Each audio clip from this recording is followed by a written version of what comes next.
এখানে আমি অ্যারে নিয়ে আলোচনা করেছি। অ্যারে মূলত কোনো একটা অবজেক্টকে অনেকগুলো অবজেক্ট তৈরি করা এবং সেই অবজেক্টটাকে হরিজন্টালি অথবা ভার্টিক্যালি অথবা পোলার সিস্টেমে সেটাকে অনেকগুলো কপি তৈরি করা। আমি এখানে একটা স্কুলের একটা কক্ষ দেখতে পাচ্ছি। এই ফাইলটাকে প্র্যাকটিস ফাইলস ফোল্ডার মধ্যে লেসন 8 ফোল্ডার মধ্যে অ্যারে নামে দিয়ে দেওয়া হয়েছে। আমি এখানে দেখতে পাচ্ছি একটা ডেস্ক রয়েছে। এখানে এই ডেস্কের মতো করে আরো অনেকগুলো ডেস্ক আমি এখানে সাজিয়ে দিব। তো সেজন্য আমাকে অ্যারে তৈরি করতে হবে। অ্যারে কমান্ডটা দেওয়ার জন্য হোম ট্যাবের মডিফাই প্যানেল থেকে রেক্ট্যাঙ্গুলার অ্যারে টুলে ক্লিক করতে হবে। আমি এখানে ক্লিক করি।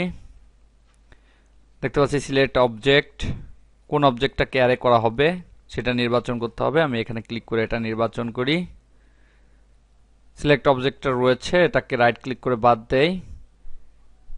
স্পেসিফাই আদার কর্নার, অন্য কর্নারটা আমাকে এখান থেকে দেখাতে হবে কোন কর্নার পর্যন্ত যাবে। এখানে রাইট ক্লিক করি এবং কনটেক্সট মেনু থেকে কাউন্টে ক্লিক করি।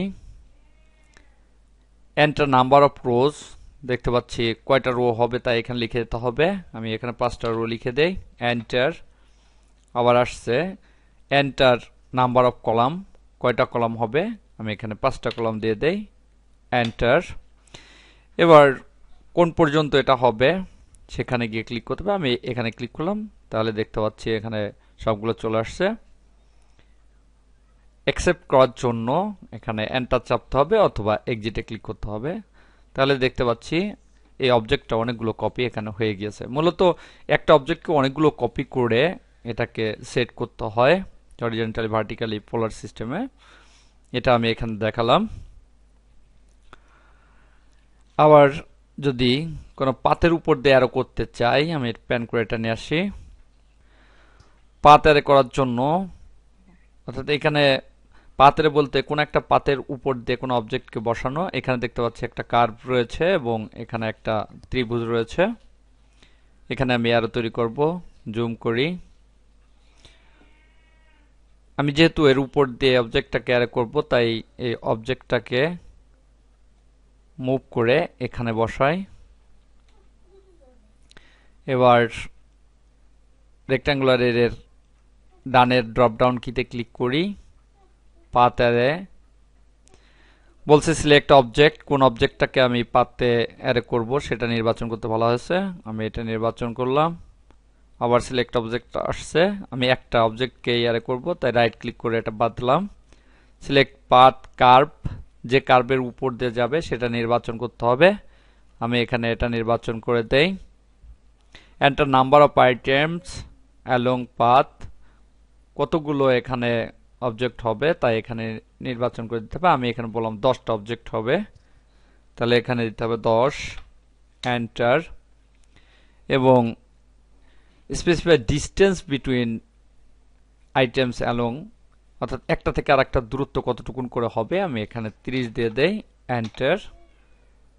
এবার এখান থেকে এক্সিটে ক্লিক করি। দেখতে পাচ্ছি এই পাতের পর দিয়ে আরোটা হয়ে গেছে। এবার কার্ভটাকে বাদ দিয়ে দেই, তাহলে এই পাতের পর দিয়ে আরোটা হয়ে গেল।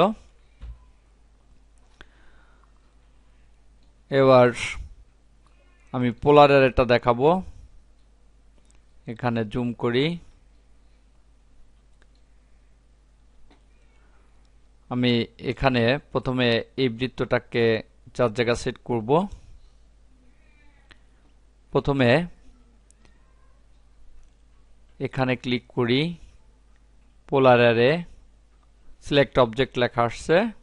আমি প্রথমে এটাকে নির্বাচন করি, রাইট ক্লিক, সিলেক্ট অবজেক্টটা বাদ দিয়ে দিলাম। Specify centre point of array, centre পয়েন্টটা নির্বাচন করতে বলছে, আমি এখানে সেন্টার পয়েন্টটা দিয়ে দেই। এন্টার নাম্বার অফ আইটেমস, কতগুলো হবে, আমি এখানে 4টা দিয়ে দেই।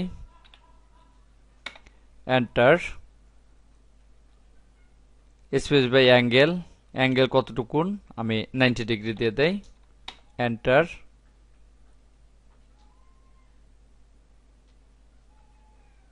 কোথায় কোথায় হবে আমি আর অন্য একটা পয়েন্ট সেট করে দেই।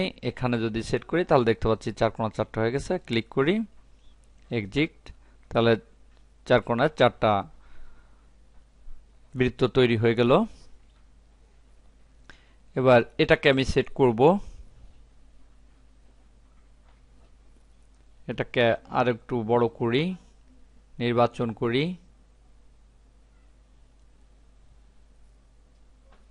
এটাকে আরেকটু বড় করি এবং এখান থেকে পোলার অ্যারেটা নির্বাচন করি, সিলেক্ট করি, select object, right click, specify centre, এখান থেকে সেন্টারটা চয়েস করি,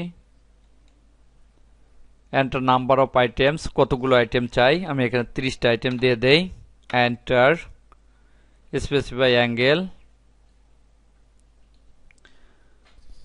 আমি এখানে দিয়ে দেই 360 ডিগ্রি, এন্টার, এক্সিট।